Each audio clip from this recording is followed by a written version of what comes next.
I'm Peter Hoyle. I'm chairman of Bournemouth Churches Housing Association. I worked 40 years in local authority housing before coming on the board of BCHA in 2010, and I've been chairman since 2013. The first time I saw Cathy Come Home, it made a very big impression on me.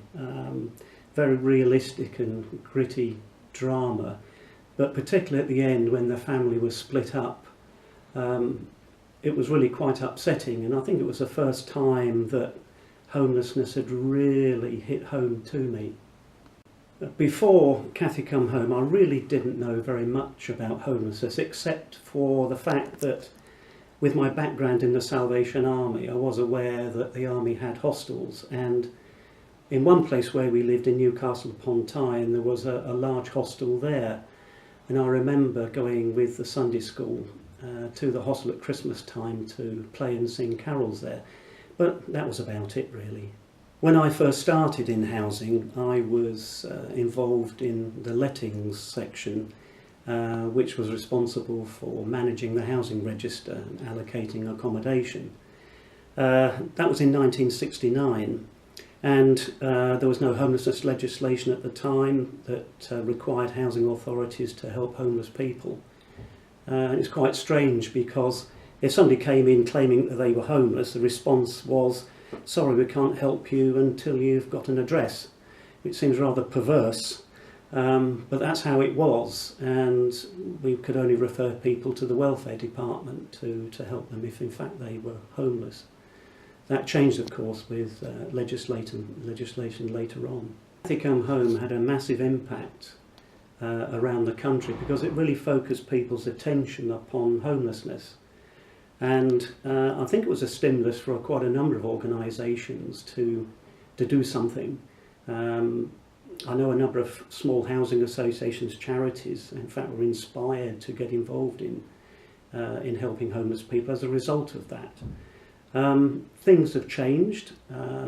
Certainly the Homeless Persons Act of 1977 did change things very drastically, because from the 1st of December that year, housing authorities had duties to assist homeless people, albeit limited, because there were quite a range of people who were not counted as priorities, but at least it did begin the process of statutory obligations to homeless people.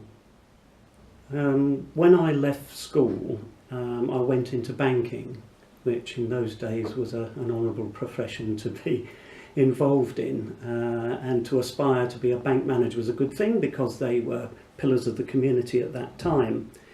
But I soon found that banking really wasn't for me, and I still had in my mind the impression that Cathy Come Home had made on me, and it just so happened that my wife, who then was my fiancée, was working in youth employment and saw an advert for a housing officer with Bournemouth Council, and she suggested, why don't I apply for it?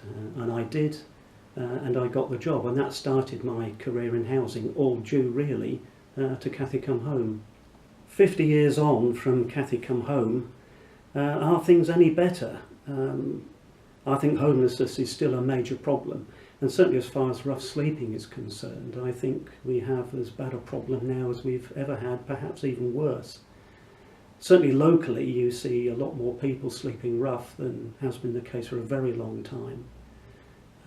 And I think with the changes in the welfare reform, it's going to make it even more difficult for organisations such as BCHA actually to continue to help those most vulnerable, which we've always wanted to do.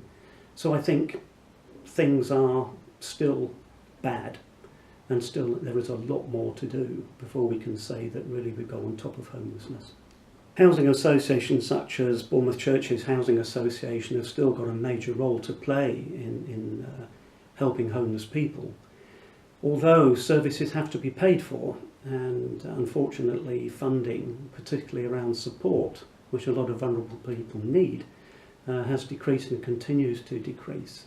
But nevertheless, we have a major role to play, certainly around providing housing, But that, generally speaking, that is not enough.